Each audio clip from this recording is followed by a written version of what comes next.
Hello বন্ধুরা, রোজ সকালে টিফিনে রুটি লুচি পরোটা খেতে খেতে মুখ একদম পচে গেছে। তো ভাবলাম আজকে একটু অন্যরকম কিছু খাবো। তো ফ্রিজে অনেক দিন ধরেই কয়েকটা টুকরো পনির পড়েছিল। তো ভাবছিলাম যে এর আগের দিন ওটা দিয়ে কী করেছিলাম, পনিরের ভাপা করেছিলাম। ভাবলাম পনিরের তরকারি বা পনির ভাপা তো অনেক খাওয়া হয়, তো এটা দিয়ে আজকে একটু পনির পরোটা করা যাক। তো প্রথমে আমি পনিরের টুকরোগুলো ফ্রিজ থেকে বার করে নর্মাল টেম্পারেচারে রেখে এগুলোকে হাত দিয়ে স্ম্যাশ করে তার মধ্যে একটু নুন মাখিয়ে নিয়েছি। আর এবার এর মধ্যে দিয়ে দিলাম পেঁয়াজ কুচো আর গোলমরিচ। সকাল সকাল খালি পেটে যেহেতু প্রথম খাবো, তো লঙ্কাটা আমি একটু অ্যাভয়েডই করি, আমি দেখেছি সকালবেলা লঙ্কা খেলে খুব অ্যাসিড হয়ে যায়। তো তার জায়গায় দিলাম গোলমরিচ। এবার এখানে দিলাম হচ্ছে পেঁয়াজ কুচো। এটাকে ভালো করে সুন্দর করে মেখে নেবো। এই জিনিসটা আমি কিনে নিয়ে এসেছিলাম শিয়ালদা থেকে। বেশ ভালো দেখলাম পেঁয়াজগুলো কুচো হয়।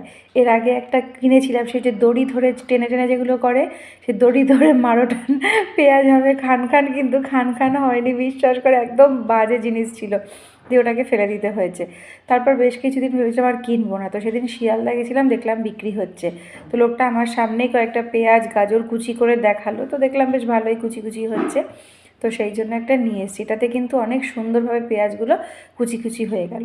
এবার আমি এটা ভালো করে মেখে নিচ্ছি, পেঁয়াজটা গোলমরিচটা এই পনিরের সাথে।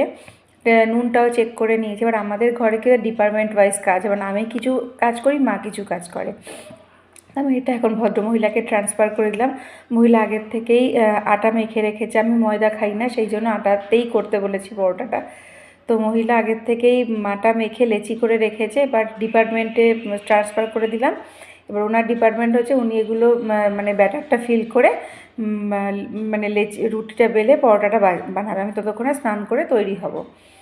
তো যাই হোক, ওনাকে এবার ওনার মতো কাজটা করতে দিলাম। উনি এবার টুকটুক টুকটুক করে বসে বসে মহিলার শীতে একদম কাবু হয়ে গেছে, অ্যাকচুয়ালি 70-এর ওপর বয়স হয়ে গেছে, এখনও যে সকালে উঠে আমাকে করে দেয়, এটাই আমার 14 গোষ্ঠীর ভাগ্য ভালো, নাহলে সকালে আমার এত সময় থাকে না।